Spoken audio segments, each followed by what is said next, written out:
सभी दर्शक भाइयों को नमस्कार, सभी श्रोता भाइयों को प्रणाम। कहना बका कहना भैया कैसे रूठल हो, कैसे रूठल बलम के मनाई सखी फेजिया फुताई सखीना। कैसे रूठल बलम के मनाई सखी फेजिया फुताई सखीना।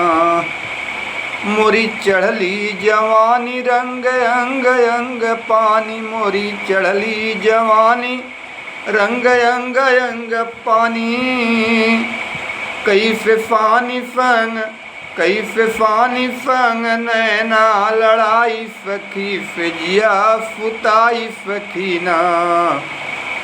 दादुर मोर की पुकार, दादुर मोर की पुकार, कैसे मोर बिना जियरा जुड़ाई सखी फेजिया फुताई सखीना। कैसे रूठल बलम के मनाई सखी फेजिया फुताई सखीना। कौने बात पर रिफानन हीरा कवि मंगल कोहानन, कौने बात पे रिफानन हीरा कवि मंगल कोहानन। कौन अफोक, कौन अफोक पप्पू बदे फाज हम फजाई सखी फेजिया फुताई सखीना। कैसे रूठल हो, कैसे रूठल, कैसे रूठल बलम के मनाई सखी फेजिया फुताई सखीना। कैसे रूठल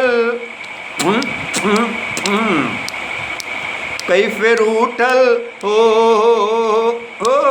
कैसे रूठल बलम के मनाई सखी फेजिया फुताई सखीना।